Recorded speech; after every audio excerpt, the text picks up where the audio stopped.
2023 की उस शाम टोरंटो के पियर्सन इंटरनेशनल एयरपोर्ट पर एक सफेद ट्रक आया। वो ट्रक करीब आधे घंटे बाद चला गया। उसके जाते ही कनाडा के इतिहास की सबसे बड़ी चोरी पूरी हो चुकी थी। किसी ने एक गोली नहीं चलाई, कोई अलार्म नहीं बजा, कोई शोर नहीं हुआ। सिर्फ एक कागज के जाली टुकड़े ने $34 मिलियन का खजाना हमेशा के लिए गायब कर दिया। 17 अप्रैल 2023 दोपहर के ठीक 3:56 स्विट्जरलैंड के ज्यूरिख से उड़ी एयर कनाडा की फ्लाइट 181 टोरंटो के पियर्सन इंटरनेशनल एयरपोर्ट के रनवे पर उतरी। ये बोइंग 777-300 ईआर विमान कोई साधारण यात्री उड़ान नहीं थी। इसके सुरक्षित कार्गो होल्ड में 99.99% शुद्धता वाली सोने की 6,600 छड़ियां रखी थीं, जिनका कुल वजन 400 किलोग्राम था। इन छड़ियों के साथ 2.5 मिलियन कैनेडियन डॉलर की विदेशी नकदी भी एक सील बंद कंटेनर में रखी हुई थी। ये पूरा खजाना स्विट्जरलैंड की सबसे प्रतिष्ठित सोना शोधन कंपनी वालकैम्बी और एक स्विस रिटेल बैंक का था। उस दिन के बाजार भाव के हिसाब से इस पूरे शिपमेंट की कीमत 34 मिलियन कैनेडियन डॉलर थी। लैंडिंग के बाद का प्रोटोकॉल बेहद सख्त था। शाम 6:32 पर इस कंटेनर को एयर कनाडा की हाई सिक्योरिटी कार्गो फैसिलिटी में ट्रांसफर किया गया। ये गोदाम एयरपोर्ट के सबसे संरक्षित हिस्सों में से एक था। इसके भीतर हर कोने में आधुनिक सीसीटीवी कैमरे लगे थे और हर आने जाने वाले कार्गो का विस्तृत रिकॉर्ड रखा जाता था। यहाँ से एक भी पार्सल बाहर निकालने के लिए एक एयरवे बिल की जरूरत होती थी, एक आधिकारिक डिलीवरी दस्तावेज जो एक खास ट्रैकिंग नंबर के साथ आता था। गोदाम के कर्मचारी उस नंबर को सिस्टम में वेरीफाई करते थे, तभी माल रिलीज होता था। उस शाम उस सोने के कंटेनर को ब्रिंक्स सिक्योरिटी कंपनी के आने का इंतजार था। ब्रिंक्स एक मशहूर इंटरनेशनल आर्म्ड सिक्योरिटी फर्म थी, जिसे इस खजाने को एयरपोर्ट से सीधे बैंक वॉल्ट तक पहुंचाने का ठेका दिया गया था। उनके हथियारबंद गार्ड और बख्तरबंद गाड़ियां कुछ ही घंटों में आने वाली थीं। लेकिन ब्रिंक्स से पहले उस गोदाम के गेट पर कोई और आ चुका था। शाम के धुंधलके में एक 5 टन का सफेद डिलीवरी ट्रक कार्गो फैसिलिटी के मुख्य द्वार पर आकर रुका। ट्रक की ड्राइविंग सीट से 25 साल का डुरांटे किंग मैकलीन उतरा। उसके चेहरे पर कोई घबराहट नहीं थी, कोई जल्दबाजी नहीं थी। वो एक सामान्य डिलीवरी ड्राइवर की तरह बिल्कुल शांत कदमों से एयर कनाडा के वेयरहाउस अटेंडेंट के पास गया और उसके हाथ में एक एयरवे बिल थमा दिया। उस बिल पर लिखा था सी फूड शिपमेंट। कर्मचारी ने रसीद हाथ में ली। उसने उसे सरसरी नजर से देखा। उसने न तो उस ट्रैकिंग नंबर को सिस्टम में गहराई से वेरीफाई किया, न ही डुरांटे से उसकी पहचान मांगी। हर दिन हजारों शिपमेंट निकालने की रोजमर्रा की ऊब ने उसकी सतर्कता कुंद कर दी थी। उसने उस रसीद को असली मान लिया। ये रसीद किसी बाहरी दुकान से नहीं छपी थी। ये एयर कनाडा के उसी वेयरहाउस में मौजूद एक अधिकृत प्रिंटर से निकाली गई थी। ये एक दिन पहले डिलीवर हो चुके असली सीफूड शिपमेंट की डुप्लीकेट कॉपी थी। और ये इस बात का सबसे बड़ा सबूत था कि कोई अंदर का इंसान इस साजिश में शामिल था। इसके अगले कुछ मिनट एविएशन सिक्योरिटी के इतिहास की सबसे महंगी गलती साबित हुए। कर्मचारी ने एक फोकलिफ्ट मंगवाई। 400 किलो सोना इतना भारी था कि किसी भी इंसान के लिए उसे खिसकाना भी नामुमकिन था। फोकलिफ्ट ने उस बेशकीमती पैलेट को उठाया और सीधे डुरांटे के सफेद ट्रक के पिछले हिस्से में रख दिया।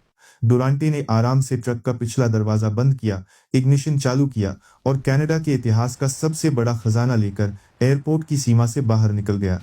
सीसीटीवी फुटेज में वो ट्रक डिक्सन रोड से होता हुआ हाईवे 401 पर चढ़ा, फिर ओंटारियो के मिल्टन इलाके की तरफ बढ़ते हुए नियाग्रा एस्कार्पमेंट के अंधेरे सुनसान ग्रामीण रास्तों में जाकर गायब हो गया। रात 9:30 पर ब्रिंक्स के हथियारबंद गार्ड बख्तरबंद गाड़ियों में अपना सोना लेने पहुंचे। उन्होंने अपना असली एयरवे बिल काउंटर पर रखा। एयर कनाडा का स्टाफ कंटेनर लाने के लिए अंदर गया। वो जगह पूरी तरह खाली थी। पूरे गोदाम में हड़बड़ाहट मच गई। फाइलें खंगाली गईं, सिस्टम की जांच हुई और तब एक भयावह सच्चाई सामने आई। शाम का वो सी फूड ट्रक असल में $34 मिलियन का सोना ले चुका था। कई घंटों की अंदरूनी भाग दौड़ और पागलपन भरी जांच के बाद अगले दिन 18 अप्रैल की रात 2:43 पर पील रीजनल पुलिस को इस महाचोरी की आधिकारिक सूचना दी गई। चोरों को भागने के लिए 7 घंटे से भी ज्यादा का गोल्डन टाइम मिल चुका था। पील रीजनल पुलिस के सामने सबसे पहला और सबसे बड़ा सवाल ये था कि किसी बाहरी व्यक्ति को ये कैसे पता चला कि उस दिन उस फ्लाइट में सोना था। एयर कनाडा के हाई सिक्योरिटी कार्गो सिस्टम तक पहुंच पाना किसी आम आदमी के लिए असंभव था, और वो जाली रसीद जो एयर कनाडा के गोदाम के अंदर के प्रिंटर से निकाली गई थी, वो बाहर से कैसे बन सकती थी। पुलिस ने इस जांच को प्रोजेक्ट 24 के नाम दिया, 24 कैरेट सोने के नाम पर। एक विशेष टीम बनाई गई और एयर कनाडा के कंप्यूटर सिस्टम का फॉरेंसिक ऑडिट शुरू हुआ। जब फॉरेंसिक टीम ने एयर कनाडा के इंटरनल लॉग्स खंगाले तो एक नाम सामने आया, सिमरनप्रीत पनेसर, 31 साल, एयर कनाडा के ऑपरेशंस कंट्रोल डिपार्टमेंट का मैनेजर। फॉरेंसिक रिकॉर्ड्स ने खुलासा किया कि पनेसर ने चोरी से कई दिन पहले ही अपने अधिकृत क्रेडेंशियल्स का इस्तेमाल करके स्विट्जरलैंड के ज्यूरिक से आने वाली उस खास फ्लाइट को ट्रैक करना शुरू कर दिया था। फ्लाइट के टोरंटो में लैंड होने से लेकर सोने के कंटेनर के कार्गो वेयरहाउस में रखे जाने तक उसकी नज़र उस खजाने की हर एक हलचल पर टिकी हुई थी। उसने कार्गो सिस्टम की प्रक्रियाओं को इस तरह अनुकूल बनाया कि जब डोरांटे जाली रसीद लेकर आए तो सिस्टम की तरफ से उस डिलीवरी में कोई अड़चन न आए। और जैसे ही ट्रक एयरपोर्ट की सीमा से बाहर निकला, पनेसर ने अपनी सारी सिस्टम एक्टिविटी तुरंत बंद कर दी। पनेसर अकेला नहीं था, गोदाम में ही काम करने वाला 54 वर्षीय परमपाल सिद्धू भी इस साजिश का हिस्सा था। सिद्धू ने वेयरहाउस के अंदर से उस पुरानी सी फूड शिपमेंट की डुप्लीकेट रसीद प्रिंट करवाई थी, एक ऐसी रसीद जो बिल्कुल असली लगती थी क्योंकि वो असली प्रिंटर से निकली थी। इन दोनों को बाहर के क्रिमिनल नेटवर्क से जोड़ने वाला एक तीसरा इंसान था, 43 साल का अरसलान चौधरी। इस गिरोह के अंदर अरसलान को सिर्फ एक नाम से जाना जाता था, टॉप डॉग। चोरी वाले दिन 17 अप्रैल को अरसलान एयरपोर्ट के बिल्कुल पास एक होटल में बैठा था। वहीं से उसने पूरे ऑपरेशन को रियल टाइम में कंट्रोल किया। फॉरेंसिक टेलीकॉम डेटा ने बताया कि उस एक दिन में अरसलान ने अपने नेटवर्क के सदस्यों को 800 से ज्यादा कॉल और एन्क्रिप्टेड मैसेज किए थे। इस साजिश का सबसे बेशरम हिस्सा चोरी के बाद के दिनों में सामने आया। जब पील रीजनल पुलिस की टीम एयर कनाडा के कार्गो गोदाम में शुरुआती जांच के लिए पहुंची तो सिमरनप्रीत पनेसर वहां ड्यूटी पर खड़ा था। उसने एक वफादार सहयोगी मैनेजर का नाटक करते हुए खुद पुलिस अधिकारियों को पूरी फैसिलिटी का टूर करवाया। उसने जांचकर्ताओं को हर वो जगह दिखाई जहां से कंटेनर गायब हुआ था और सुरक्षा प्रक्रियाओं के बारे में बड़े इत्मीनान से जानकारी दी। उस दिन पुलिस को उस पर रत्ती भर भी शक नहीं हुआ। 2023 की गर्मियों में जैसे जैसे प्रोजेक्ट 24 के की जांच तेज होने लगी, पनेसर ने अचानक एयर कनाडा से इस्तीफा दे दिया। पुलिस इलेक्ट्रॉनिक फुटप्रिंट्स जोड़कर उस तक पहुंचती, उससे पहले ही वो कनाडा छोड़कर भारत भाग चुका था।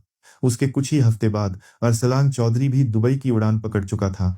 गोदाम से निकला वो सफेद ट्रक अब ओंटारियो के अंधेरे रास्तों में था, और उस ट्रक में रखे 400 किलो सोने की किस्मत अब एक बेहद खौफनाक मोड़ लेने वाली थी। ट्रक ने हाईवे छोड़ा। नायाग्रा एस्कार्पमेंट के सुनसान रास्तों से गुजरता हुआ वो एलिस्टन शहर के पास एक दूर दराज के इलाके में जाकर रुका। वहां पहले से ही एक जगह तैयार रखी गई थी, पैराडाइज स्वीट्स नाम का एक किराए का एयरबीएनबी। इस घर को सिंडिकेट ने जानबूझकर चुना था। इसके चारों तरफ एक गोल घुमावदार ड्राइववे था जिससे किसी भी गाड़ी को बिना रुके तुरंत बाहर निकाला जा सकता था। इसका बेसमेंट बड़ा, बंद और एकांत में था, एक परफेक्ट क्रिमिनल हाइडआउट। उस बेसमेंट में सबसे पहले 2.5 मिलियन कनेडियन डॉलर की नकदी को गिना और बांटा गया। लेकिन नकदी तो बस शुरुआत थी। असली समस्या वे 6,600 सोने की छड़ियां थीं। स्विस रिफाइनरी वालकैम्बी से आने वाले उस 99.99% शुद्ध सोने के हर एक बिस्कुट पर एक खास सीरियल नंबर उकेरा हुआ था। दुनिया के किसी भी डीलर, बैंक या रिफाइनरी के पास अगर ये सोना लेकर जाया जाता तो उन सीरियल नंबरों को इंटरपोल की वॉच लिस्ट से तुरंत मिलाया जाता। पुलिस इसी का इंतजार कर रही थी कि चोर लालच में आकर इस सोने को सीधे बाजार में उतारने की गलती करें। लेकिन इस सिंडिकेट का प्लान पुलिस की सोच से कहीं ज्यादा शातिर था। इतिहास में एल्केमी का मतलब था साधारण धातु से सोना बनाना। इस गिरोह ने ठीक उल्टा किया। सर्टिफाइड ट्रेसेबल शुद्ध सोने को एक ऐसे गुमनाम रूप में बदला जिसे दुनिया की कोई भी एजेंसी पहचान न सके। इस रिवर्स एल्केमी को अंजाम देने के लिए सिंडिकेट ने मिसिसागा में ज्वेलरी स्टोर चलाने वाले 37 साल के अली रजा को अपने साथ शामिल किया था। उसकी दुकान के बेसमेंट को एक गुप्त भट्टी में तब्दील कर दिया गया। पुलिस ने जब बाद में उस दुकान पर छापा मारा तो वहां से smelting pots, high temperature welding torch, धातु के सांचे और मोल्ड्स बरामद हुए। सोने की छड़ियों को उन भट्टियों में डालकर पिघलाया गया। 1000 डिग्री से ज्यादा तापमान पर वालकैम्बी की हर मुहर, हर सीरियल नंबर, हर पहचान की निशानी सब राख हो गई। फिर उस पिघले हुए तरल सोने को सांचों में डालकर भद्दे कच्चे कंगन ढाले गए। इन कंगनों को गहनों की शक्ल देने के पीछे एक बेहद सोची समझी तस्करी की रणनीति थी। किसी भी इंटरनेशनल बॉर्डर पर सोने की छड़ियां पकड़ में आती तो तुरंत जब्त हो जाती।